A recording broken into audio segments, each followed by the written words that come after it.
I quit my full-time job after 6 months of being in real estate. I did 3 deals in that 6 months because I was always talking about real estate while I was at work at my full-time job. I didn't know this, but that's what lead generating is. It's just having conversations about real estate. And so a lot of people don't understand that. And all my deals that I was working through the warehouse and my friends at that warehouse, whatever, they started falling off, and I realized, I have to go out and have more conversations about real estate. Bryan Collins, thanks for coming in today. I appreciate that. You're an incredible instructor here with U.S. Realty Training. The students rave about you. So you're an instructor, you're a realtor full-time, you're a father, you're a husband. When somebody comes up to you and they say, "Hey, Bryan Collins, what do you do, man? What do you do for a living?" How do you answer that question? I always tell them I'm in real estate because we're always looking for leads. So you don't want to pass up the opportunity there for leads. How about mentorship? Do you do mentorship? I do mentorship. Yeah, I do mentorship in my office. Do you ever get addicted to real estate to where you take some time away from your family? Yeah, I feel like there's definitely a lot of time where I'll get very involved with a client or the procedure of comping homes or whatever, and then I can get kind of lost in that for sure. Does your wife ever tell you, "Damn, Bryan, enough's enough"? She doesn't, because most of the time I like to do my work on the road, and so we drive all over Southern California. We drive all over. We drive over everywhere. We're always on the go. It's not something that sitting around is not something that we do. Right. So we are always on the go, and so she knows that when we're out, it's also work time as well. So you work while you're out? I do. So what do you do for fun? When you're going, where are you going? What's the darn destination? You're going. Let's get specific. Where do you go for fun? We definitely go to Disneyland for fun all the time. That's definitely one of my top destinations. Really? And I do a lot of contract work, from standing in line for Guardians or doing whatever. Are you serious? Yeah, absolutely. We are very, like I said, we go all the time, and so the trade-off of having a business that I can take anywhere with me is that I take my business everywhere with me. I specifically like working from Mexico only because of the 3-hour time difference. So I get up at my leisure and I can work for 2 or 3 hours in the morning, 8, 9, 10, 11 o'clock, whatever. But people think that I'm working at like 6, 7, 8 o'clock in the morning. And it just makes it makes me seem a lot more busy, I guess. You said the word work several times. You said the word busy several times. You ever get sick of real estate? No, I don't get sick of real estate. Be honest with me. You can be honest with me. You ever get sick and tired of gosh? I mean, there's always a moment where it's like, man, there's so much to do. There's so many things that we are, trying to do. We wear a lot of hats in real estate. So we're marketing, we're lead generating, we are negotiating and writing contracts and doing all of the things that we have to do. But ultimately, what I really love about real estate is that even though for every single client, doesn't matter whether buying, selling, land, real estate, residential, commercial, whatever, like the milestones are all very similar and they're the same. The milestones are the same, but the journey in between each of those milestones is different every single time, no matter what. Right. There's never any repetition there. So it's very easy to get comfortable with most of the process, but then still stay enough uncomfortable that we're growing as real estate agents, as a career, we're growing, but we know ultimately what the goal is in mind and the roadmap to get to that goal. So I think it makes it very fun, right. So you don't have this Groundhog Day syndrome. Every day's different. No, yeah. Well, I mean, I have to wake up and every day, and I have to think about who the next, where the next business is coming from, as well as the business that I've got, as well as keeping track of the people that we've done business with. So, so there is that little bit of it's repetitious, I guess, but ultimately we're making different connections every day. So it still seems different enough that it doesn't get boring. Right. Especially when you're with your clients, right? When they're buying a house or selling a house. I tell my students all the time, every transaction for me is a different DNA, right? There's not another house in the world with the same APN number, with the same names on the contract. Every deal's different, man. And that's where I was going with that. That, when you're showing a buyer or selling somebody's house, they have emotions, man, and they have their own financial situation. So everything's different when it comes to, and you got to treat them different, don't you think? Mm-hmm. Yeah, absolutely. Everybody has a different learning style, and everybody has a different communication style. So we have to be very adaptable in how we talk to our clients and how we communicate with them. Some people absolutely despise text messages. And, for me, growing up almost exclusively on text messages, right? Like that's like my main source of communication is sending a text over anything via email, phone calls, whatever. And so when somebody comes through and they're like, do not text me, right? Then I have to go, okay, and I can't text this person anymore, and I have to make sure that all my communication is via phone call and that sort of thing. So yeah, everybody's different, and we have to adapt to that. Good. Speaking of adapting, you work in San Bernardino, and you also work in Orange County. Talk about adapting, two different worlds, San Bernardino and Orange County. How do you do that? So San Bernardino County is, I think, still one of the most affordable counties in California. And of course, we have an affordability crisis that is just out of control here in California. So San Bernardino County has very affordable homes, and we get a lot of people who are moving from Orange County, LA County, Riverside County to San Bernardino County, and because the cost savings. Oh, I see what you're saying. And so in my heart of heart, like I grew up in San Bernardino County, I would say most of my life. So I'm very familiar with that area. But I think in my heart of hearts, I'm an Orange County person because I absolutely adore the beach. Like we are literally 5 minutes from the beach, and I cannot wait to get out of here. I'm a huge Disney fan, so I spend a lot of time in Anaheim, and I'm also a Ducks fan, so I spend a lot of time in Anaheim. So it's like I spend all the things that I really love in life and love about California are right here in Orange County. So I'm here all the time. And has your background always been in real estate? No, it's not. It's not always been in real estate, but almost all of my jobs have almost always been in sales of some sort. My very first job was at Radio Shack. Okay. Back in the day when Radio Shack was a thing. Right. That was my first job, and I held that job. That was probably the longest job other than real estate that I held, because I worked there for I think 5 or 6 years, and that was at that point in my life I was 16 to like 20 or something like that, 21. That was the longest job that I ever held. And then from there, I had a lot of different jobs, and I just never connected with anything the way that I connect with real estate. But I think that it really, for me, I like the teaching aspect, right? That's why I become an instructor. So I get to teach every single client that I have how real estate is done, and I get to be free of a boss, and I don't have somebody breathing down my neck with a numbers quota or a production quota, or clock in at this time and take your 1 hour lunch and that sort of thing. I'm a little bit more loosey-goosey with my time than a manager loves. Right. So when you did the transition from those jobs, say Radio Shack, and then I'm assuming you had other sales jobs, when was the aha moment that you said, you know what, I'm going to give real estate a shot? Yeah, it was probably my second warehouse job, and warehouses are warehouses. They're very strict with their rules. Was it manual labor? Yeah. Was it tough? Yeah, I worked in like a receiving department, and so like I was throwing boxes on conveyor belts, and doing these kinds of very manual labor tasks. And I don't get me wrong, I love manual labor. In my real estate career, I'll dig a hole, I'll do landscaping for somebody. I do a lot of things. I'm a very DIY guy.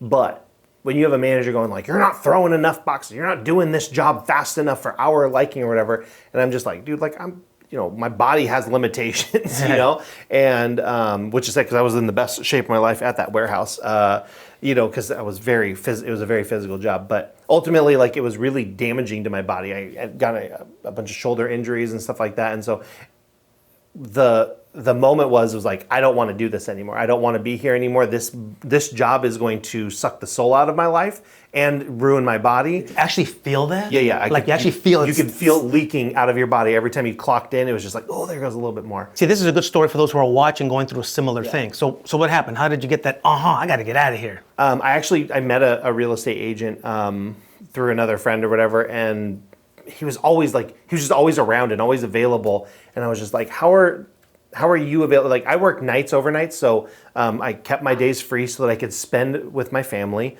which of course put me into massive sleep deprivation. And but I was also, mostly available during the day, during the week, and stuff like that. So I had moved my work life to make sure that I had daytimes available for my family. And so I met this guy who worked for Keller Williams, and he was always available for everything, no matter what. Does this guy have a name, or just this guy? I don't know. I feel like I don't know. All right, he was important enough that you're going to call him a guy. That's fine. Yeah, Let's call him the guy. His name was Ron. Ron. All right, cool. He was a real estate agent in LA, actually, very close to here. And so he was always available, and I was like, man, I want that life for me, and I want that life for my family. And he was a very clean-cut guy. I was not, you know what I mean? I have a beard, and I didn't really feel like I could do that job as a real estate agent because I felt like I didn't look the part.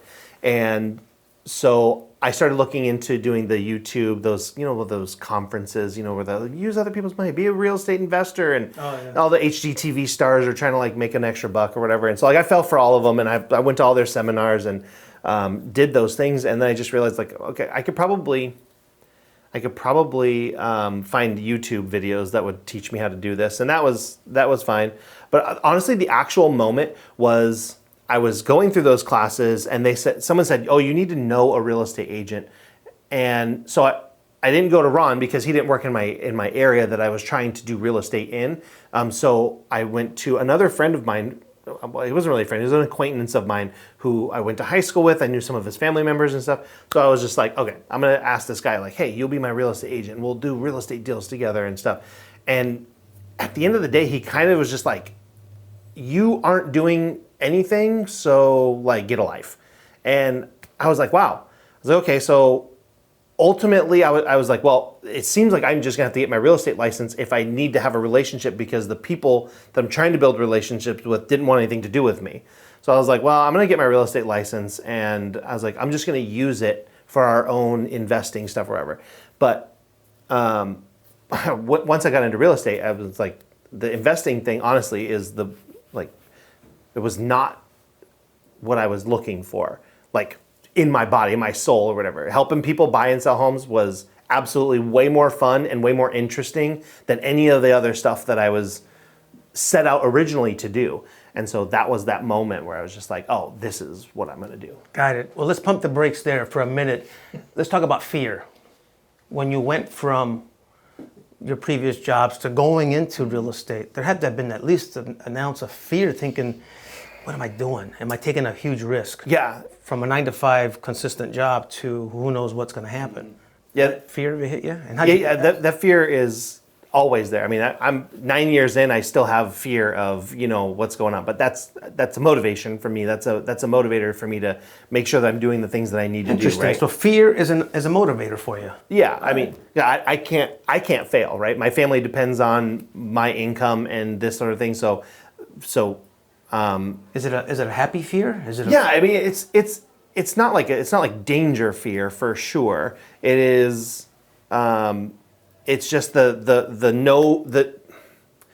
knowledge that I have to close a certain amount of deals every single year, which I always surpass, right? Because the fear helps keep me going. And like, as soon as I have, like today, I'm closing an escrow at like 3:00, and there's a panic that starts setting in, like, oh, well, that one's done. Now, where's the next one? How come I have like 4 listings that are coming up. I have got flips that are coming up. Like, I've got a lot of business, but my brain just tells me I've got to keep doing more and more and more. Right. And so that's where I try to. But you enjoy doing more and more and more. Oh yeah, but it's not like you have to, but you enjoy doing more and more and more. Yeah. No, it's an enjoyable fear for sure.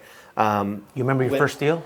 Yeah, oh yeah, for sure. You remember your very first deal 9 years ago? Absolutely. Really? Yeah, because I was working at the warehouse, and every break, we got 3 breaks at our warehouse. And so every break I would go out there and I would just talk about how much I hated working at that place and that I was getting my real estate license and that I was going to be out.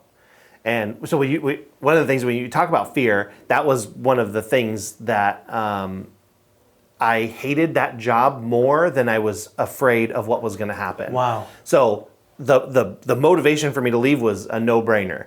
I probably left my full-time, very well-paying job, that was soul-sucking and everything way earlier than I should have. And I don't recommend it to anybody because I put myself into a financial situation because I was not fully prepared to do that. However, I'm a sink or swim kind of person. There was no option for failure, like I said.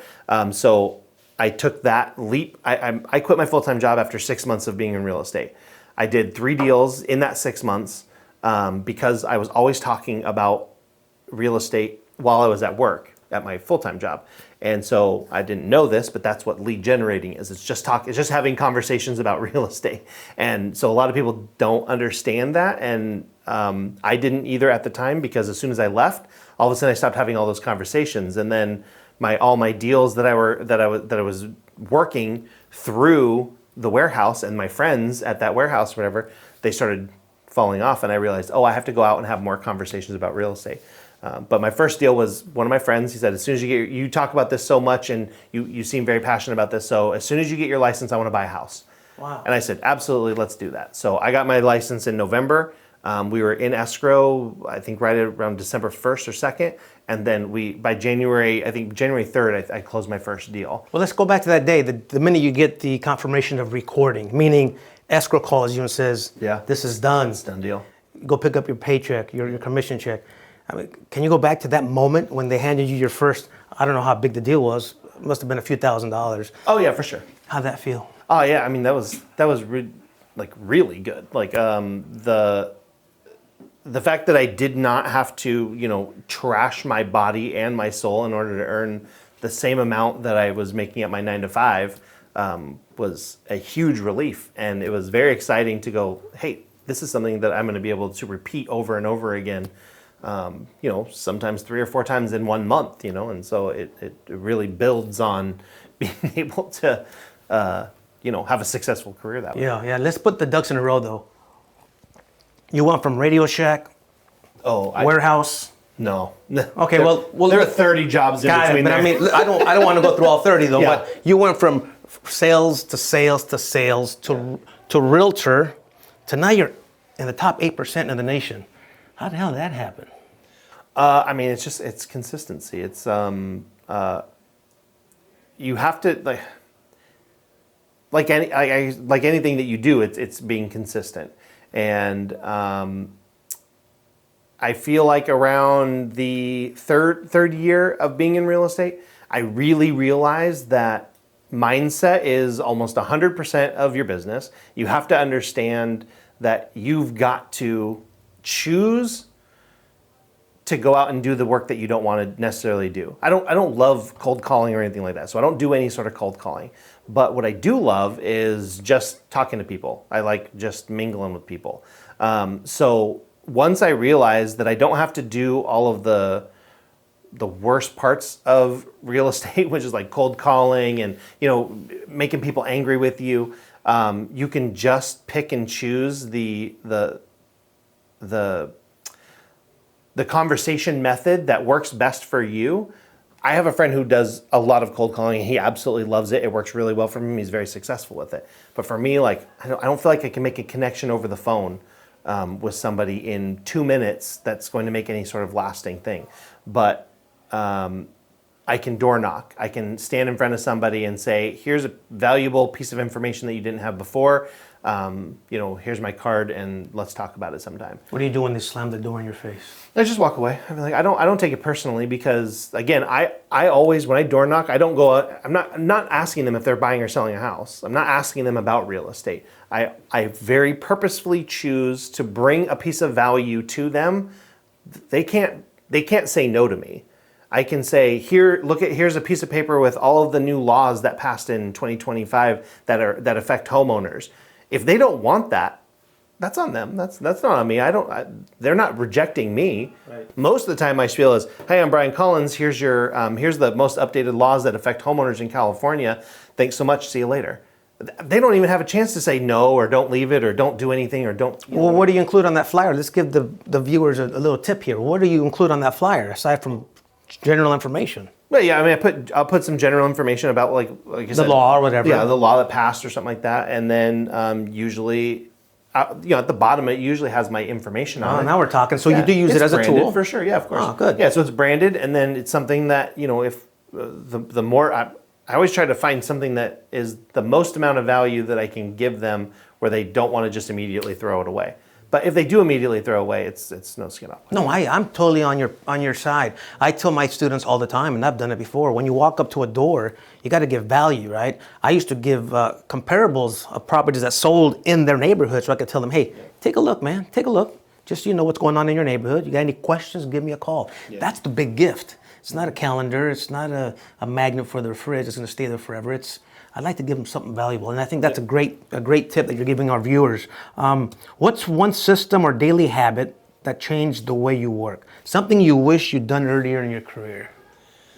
Man, I feel like cleaning up my phone contact data would probably be the number one thing that I would do. If I could start over today with a 200-person contact book, I absolutely would have that information more organized.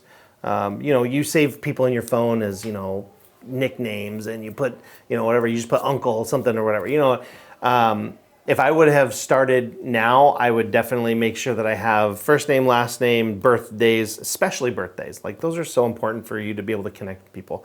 Addresses. And you put all this stuff on your phone? Oh yeah, absolutely. Oh. My phone is, I use a piece of technology that syncs my phone database to my computer database, so they're always matching. Okay, you're losing me a little bit, but I'm glad you brought up the word technology. Let's jump into technology. Do you consider yourself a techie? I do, yeah. Yeah, let's talk about that. How has it changed your life? Technology. Back when I was, not to go back to, I used to walk to school in the snow up through the hills. Ain't that far back, but when I first started, we didn't have any of this tech stuff, right? It was all paperwork, and we had carbon copies when we made offers. There was like 3 or 4 carbon copies. It was different back then.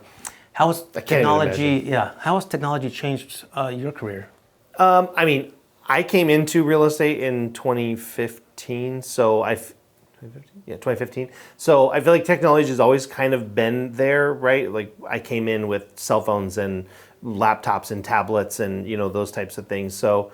Yeah, but those changed too, right? Yeah, those changed too, for sure. I mean, I definitely used to have a desktop computer, and then I've gone almost fully mobile to like using an iPad for almost all of my day-to-day, activities and stuff like that. But I keep a MacBook on my desk that I'll portable. It's a portable office. I honestly don't have it with me, but I bring a backpack that it has.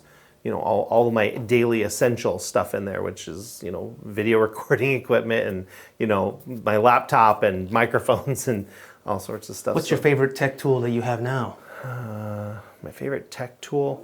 Like in my business, I feel like the AI stuff that's coming up is really fun to use, and it's a little bit interesting to learn to integrate that into my business. I've had conversations before about, trying to figure out where that fits in and like how I can use it to maybe automate some of my daily repetitious tasks like marketing and stuff like that. But it doesn't replace Bryan Collins. No, absolutely not. Right? I mean, you still write your emails. Yeah. Speaking of emails, what's your favorite method of communication? Is it text, email, in person? What would you prefer? I mean, if I'm just giving information, not establishing, in an established relationship, text message is king. That's it. Oddly enough, my second favorite communication tool is like FaceTime. Like doing the video thing, like doing like video phone calls, I think is way better. It's way higher on my list than phone calls. And phone calls is way down at the bottom of the list. And this is including your clients. Yeah, and this is including clients are cool with FaceTime, your clients are cool with texting. Most of my clients, I will focus on using text messages to disseminate very short bits of information, but if there's an explanation that's needed, I jump on my video, I'll record a video of me explaining what it is so that there's not any loss of communication, right? There's no misunderstandings, there's no anything, and it's just me on video, usually just hold my cell phone, I explain it, and then I text it to them. So that way they have a record, a lasting record of whatever the situation is, and if they're not available for like a FaceTime, but that's I think the second best. Video messages is The best? yeah. Yeah. I think they are really important. Everything is video now. Like you've got to be. I do feel like that you've got to be pretty comfortable with video in almost any situation. I mean, like my social media accounts, it's almost purely video.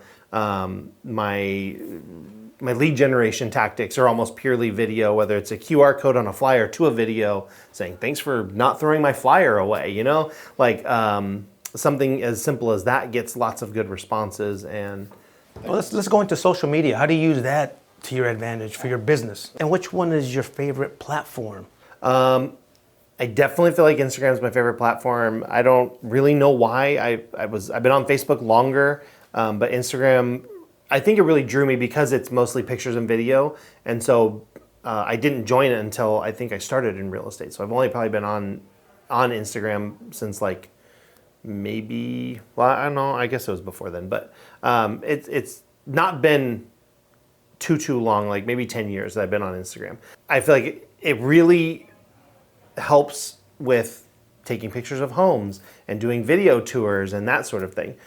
So I really enjoy Instagram. I'm not very shy on camera, so it helps me, I think, get a message out faster and to more people more consistently than trying to make one-on-one conversation with somebody. Even though that it's one of my most, I'd say, besides referrals, it's social media leads and social media clients. Now, I don't know too much about social media. I mean, I'm on it, but I'm not like heavy duty into it. Isn't it important to get followers? And how do you get followers so they can see these houses that you have on your channel?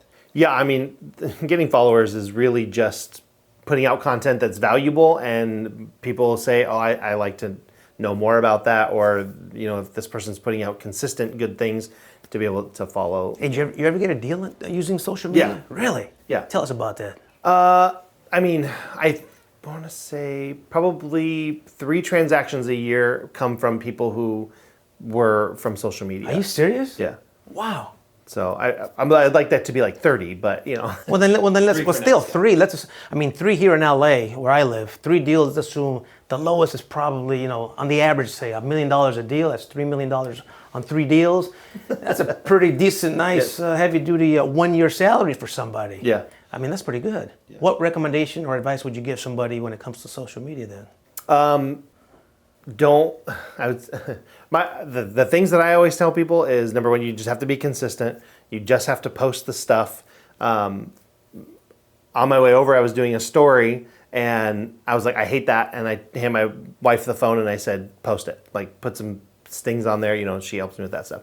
And she was like, what? She's like, you said you hate it. Why are you posting it? And I said, because I can't, if I perfect it, it'll take me 3 days. And I'll never get the story out, and then nobody will ever hear anything because I'll lose interest. So it's just make it, post it, and be done with it. Oh, you're pretty raw, huh? Yeah, it does get a little bit, I say a lot of ums, and I make a lot of mistakes, and whatever.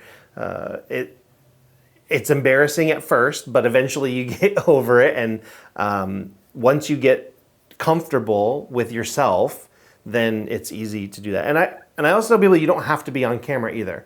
You can very easily just take a picture of a house and record a voiceover, or even use the tech tools, the text to speech or whatever. Like you just type something, it'll speak it for you. And so as long as you're putting out something valuable to somebody, whether it's home valuations, home tours are huge on social media. People love looking inside homes. So those are easy ways to like grab people's attention and have them follow. Well, let's make something clear for those who are watching then when it comes to social media. Are you going to combine a picture of you eating spicy hot wings dripping all over you with your... Absolutely. Really? Yeah. That's okay to do that? You think that's okay? I mean, I don't know. Yeah. No, I think that that's usually encouraged because look at the end of the day, like the person who comes to me via Instagram or Facebook or whatever, when somebody comes to me via social media, they're not going, I want to work with the virtual tour, right? They're like, I want to work with the guy behind there, the personality behind that person. So you have to be personable. You have to let people a little bit in. You don't have to let them all the way in, but you've got to let them in a little bit in your personal life. Which is why, like, I post things about going to Disneyland. I post things about the delicious foods I eat. Reviewing local restaurants or just saying I'm eating at this local restaurant helps with hyper local, like, brand recognition. You know, it's just little things like that where you can say, I'm eating at my favorite breakfast spot, and then also peppering in, you know, the home tours and I'm going on a listing appointment, or this is the challenge of the day, or that sort of thing. Where I think people, they want to work with the personality, not with the content. Wow, that's pretty interesting. A lot of people try to keep them separate, keep them apart. I like that. In fact, I'm going to jump into something that you probably didn't expect.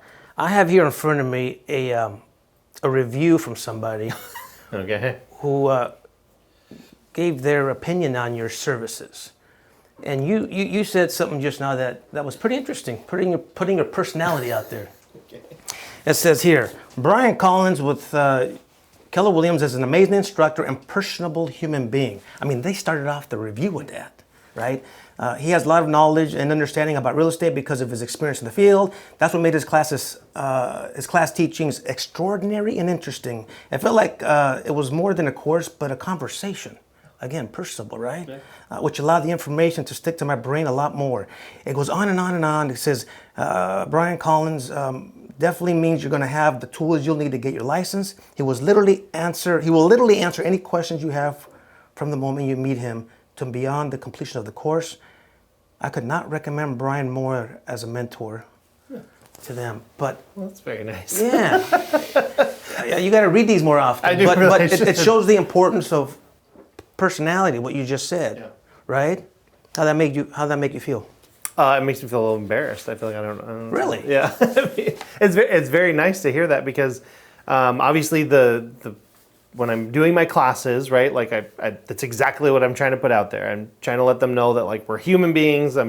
I start out every career night, every the first class of the month or whatever, and I tell them like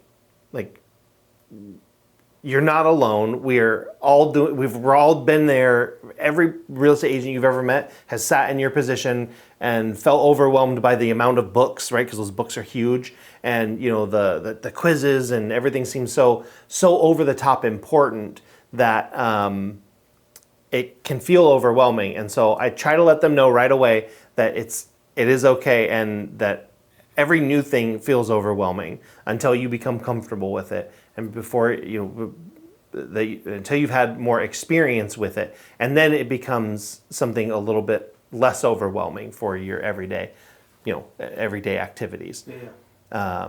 Do you enjoy teaching? Yeah, of course. I really love teaching it. Why? I've been doing it for 5 years now. Got it. Yeah, I feel like it's kind of in my blood. I come from, my mom's a teacher. I have, like, my uncle's a teacher. I have, like, a couple aunts that are teachers. Like, teaching has always been a part of my whole entire life. So all of my jobs that I've had, all the crazy jobs that I've had, I've always ended up in some sort of a training role. From I was a travel agent for like American Express Business Travel, and within 2 years I was teaching agents how to be travel agents and those types of things. So it's always just been a thing that I've gravitated toward. And so when they approached me about doing this, I was just like, absolutely, yes, let's do this right now. And we appreciate you here at US Realty Training, one of our best instructors. But let me ask you something. Let's go a little bit deeper on the education part, that you being a teacher. Sure.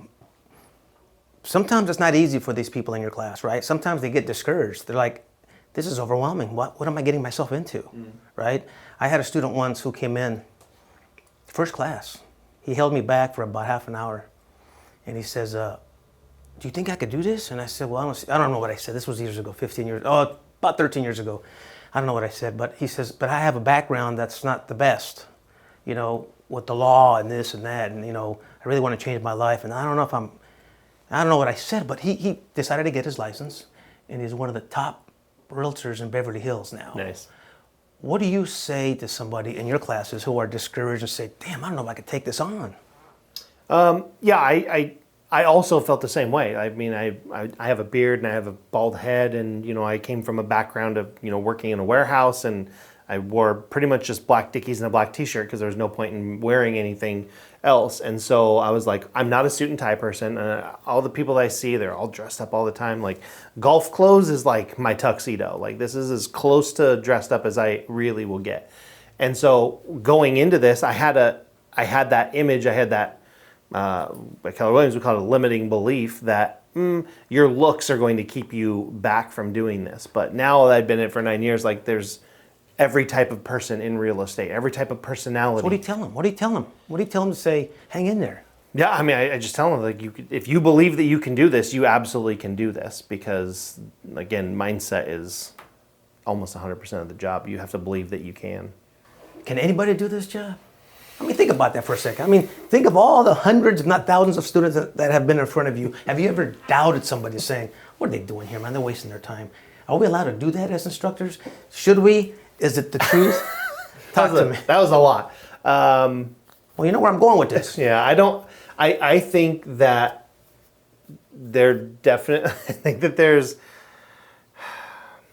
I don't think everybody can do this job. Not everybody's cut out for this. And I only say that because working for yourself requires a different kind of motivation than knowing that your boss is going to fire you if you don't show up for work. That's powerful. Working for yourself is a different type of motivation than knowing your boss is going to come and tell you, get your butt to work. Yeah, because my boss, Bryan Collins, he is very lenient, and he is not as uptight about the scheduling as he probably should be. And so this guy gives me a lot of leeway to do the things that maybe I should put off to a different day. I have to wake up every day and fight against my base urge to go like, well, nobody's looking over my shoulder. I don't need to go into the office today. I don't need to make phone calls, or I don't need to follow up with these people, or I don't need to contact my past clients and ask them how they're doing today. It's very easy to put all of that off forever. Sounds like you respect Bryan Collins, the manager. Yeah, so I that took a couple years to figure that out. That took me 3 years, and in fact, my first 3 years in real estate, it was all about Bryan Collins, the employee, and not about Bryan Collins, the business owner. And so year 3, I realized the reason I struggled in my first 3 years was because I didn't have that motivation. I didn't have that respect for myself to go, you have the ability to control all of this by just, having a little bit of self-discipline and having that different kind of motivation. And, I also had like coaches and stuff like that during that time that kind of helped me identify some of the shortcomings that I put upon myself, which mostly and for almost all of them were like I had to find the motivation that was not just I'm providing for my family, right? I feel like personally, I think that providing for your family is the most basic, absolute bottom of the barrel, bottom bar goal that you can have. That's your whole entire job as an adult is to provide for your family, or whether you have a family or you don't or whatever, but providing for yourself, and that's it. That's the bottom. That's the first step of anything. So I had to find something that was motivating beyond just providing for my family. So for me, honestly, it sounds weird, but it was Disneyland. I thought that having a annual pass to Disneyland was a frivolous, it was something that rich people did. It was something that you had to have so much disposable income to be able to go to Disneyland whenever you wanted to, and it seemed beyond something. And I went to Disneyland a few times when I was a kid or whatever, and it was always held in such high esteem. And so when I got into my third year, I was like, okay, well, one of my goals is I want to be a pass holder. I want to have enough disposable income to be a pass holder. And honestly, my whole entire career changed. It sounds stupid to say that Disneyland changed my entire career, but that mindset of I'm not just trying to provide for my family, I'm not just putting food on the table, but like I need to go beyond that. And so going to Disneyland was my beyond that. And it was a very easy thing because it was something that was very motivational to me. So when I woke up in the morning, it wasn't like, well, I gotta make phone calls so I can, go to the grocery store. It was like, well, if I make this phone call, I might be able to go to Disneyland, And so it became a very thematic in my whole entire career because I still have on my cubicle at work, I have a sign that says like, I work so I can go to Disney. And and it's just that daily motivation, that reminder or whatever. And I mean, I literally would go to Disneyland every single week if I could. But responsible Bryan, manager Bryan, says that's probably not fiscally responsible to do that because it does cost money to go to Disneyland, even though I am a pass holder. Yeah. Seems like you're passionate about motivation, but let's not overlook some other types of motivation real quick, Bryan. I want to get to that. That's self-motivation, right? Yeah. And you're doing it for your family. Sure. So you were saying. How important is it for your family to motivate you? And I'll say Mrs. Bryan Collins. Yeah. How important is it that she motivate you, that you get support from a family? So people who are watching, I've had a student, listen to this, I've had a student whose family would tell her, why are you taking your classes? Why get your license? You're not gonna make it. I thought that was disgusting, that was horrible. But having family support, how important was it, or is it to you? Yeah. I mean, it's invaluable. It's foundational. You have to have the support of the people around you for your own. If other people are saying that they're not believing in you, why would you believe in yourself? So I do feel like that it's a very important thing to have somebody believe in you and be able to support you. And look, when I left my full-time job I quit my full-time job so I can be in real estate full-time on 3, maybe 4 deals max that I've completed, not having years of experience, not having a big savings account or anything like that. I literally just jumped into it full force. My wife was not happy about that. She was like, why are we doing this? But ultimately it just came down to the fact that, like, number one, I was happier.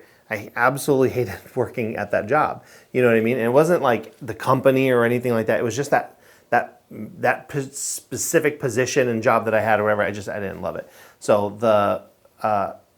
when I told her that I quit my job and I'm going to make it in real estate and we're going to do this full time, obviously she had concerns, but at the end of the day, she was very supportive of me. And she's just like, look, I mean, if you love this enough to make it work, I'm with you. And so even now, like, she drives around with me. I take her, on a lot of my showings and stuff like that. Like, she doesn't have her license yet. I've been trying to get her to do all the things, take the classes and whatnot. But we're a team. We get to spend the days together or whatever. And she helps keep me motivated to do those things. Well, let me give you some advice, man. I've been working in real estate for a long time, and I've been working in real estate with my wife, and it's worked beautifully. It really has. It's the yin and the yang, and it really does. So if you can get her license, I highly recommend she does, and you guys work it as a partnership. It's going to make your life a lot easier, and it's going to be enjoyable, man. I want to go back to one thing you said earlier, and you brought it up. I didn't bring it up, but I think it's important, man, for people watching out there, people who don't look the part. I'm going to go there because sometimes we do think we have to fit the mold of a real estate agent. Yeah. We have to wear a tie. We have to wear Doc Martens. We have to, and you don't quite feel that way. No, I very much believe. I think that we attract our own, right? Like, we attract our own people, like your own sphere of influence, your own. Yeah, I mean, people who understand you. Yeah, exactly. I mean, you can try to appease every single person out there, and wear the blazers and have nice hair and stuff like that. So that's fine for some people, But you hating on my hair? I can't. I'm jealous of your hair. I feel like so I can't not mention it. Right. I'm just glad I have some, Bryan. Yeah, I know. I was very sad when mine started going away. So, I just had to embrace the whole, bald look. And as I was like, well, I can grow it here. So I ran with it, But, I feel like that's one of the things that there is, somebody out there for everybody, clients out there for everybody. And whether you've got a overly ambitious personality or you're a very quiet, timid personality, I feel like you should be able to find your people and find have people that want to do business with you for you. If you had to start your business all over again today, Bryan Collins just got his license today. Is there anything you would do differently? Yeah, I would organize my contacts in my phone. Now, like, been doing this for 9 years now. I have like 32 or 3,300 contacts in my phone now. So when we start going through the data of real estate, which almost always is, the most important is your sphere of influence. The people that know you, love you, trust you already, the people that you've done business with, all of those things. Trying to go through 3,300 of them and organize them in a meaningful way so that you can very quickly call up who's past sellers, who's past buyers, who's owns a house, who's your family, who's not family, who's a vendor, these types of things. I wish that my phone only had 200 people in it that I could organize very quickly to do that. So I implore you, if you're thinking about doing real estate, start organizing your data. Start looking at your phone book. Start adding last names. Don't just put, Uncle Mike in there. Put full names. Make sure that their cell phone number is labeled as a cell phone number and not their home phone number. Get an email address. Jot down what their birthday is. Take copious notes on every person that you know, how you know them, where you found them, why they are in your life. Because future you will never remember any of these details. And one day you'll get a phone call and you'll go, who's this person? I have them saved in my phone. Their name comes up, but why do I know this person? Like, hello? And you have to go through that whole entire thing, and then you have to ask the most embarrassing question ever, which is, who are you? Right. How do I know you again? Right. But if past Bryan would have gone into the notes and said, I met this person standing in line at the grocery store because they were talking about selling their mom's house, because of a divorce or something like that, and you gave them your card, you had a meaningful conversation, and they said they were going to call you, then I would know right away who this person was. And I can't stress how important that is in your future business. And so if I could go back to the day one, I would knock myself over the head and start organizing your data right this minute, right now, before you even take your real estate exam. Because that is something anybody and everybody can do, is have organized data. Sounds like you're serious about that. You're pretty passionate about it. Take a deep breath. That was pretty heavy duty, yeah. But that's good. You're emphasizing what's important, man. I wasn't going to ask you this, but I'm going to ask you because you brought up something about where you met somebody. Where is the most unconventional place you've met a client? I'm curious. Now you were telling me you talk to people in Disneyland in the line and all that stuff. Yeah, I mean, if I hear the word real estate or sell a house or like, my brain is, I don't have that great a hearing, but for some reason I can hear that from a quarter mile away. So I will definitely go out and and try to start conversations when nobody asks my opinion on real estate. I feel like I get a lot of Facebook groups, right? Like, past clients will tag me in, somebody's like, I'm looking for a realtor. And so they'll tag me in stuff, whatever. And then usually I send a video message to that person on Facebook, and then just kind of my elevator pitch on why they should contact me. And that usually results in, again, 3, 4, 5 deals a year. I still can't believe that. That's crazy. That's fantastic. That Facebook itself brings you deals. Whoa, I think I'm underestimating the power of Facebook. Hey, listen, I'm going to finish off with this. I'm going to read something to you. I want you to guess who I'm talking about. I am not only a realtor, but also I am a pricing strategy advisor, a real estate trainer, and a real estate school instructor. My goal is to help families achieve home ownership, which will provide stability to the American economic market. I have a passion to teach others how to be successful doing what I love. For my clients, this means that I operate at the highest level of my fiduciary duty to them, but also they can count on me knowing my market and know my skills are honed to a razor's edge. I do not let my clients down. Who's that person? I wrote that like 4 years ago. Is that still Bryan Collins? Yeah, that's still Bryan Collins. Yeah, that's why it doesn't change. I'm pretty good with keeping all my bios and everything very up to date, and that one I feel like has always still been like the distilled, me and my business. You know what's the most powerful part to that? From somebody who's been in the business since 1995, And I've been in the educational field since 1989. Is Busy. 1, 2, 3, 4, 5, 6, 7 little words. I do not let my clients down. You believe that? Yeah, yeah. I mean, I try to make sure that every person that I help, like, it's never, like I said, like I have systems and things to help me keep in touch with my past clients, because just because we've done a deal doesn't mean that's the last time you ever hear from me.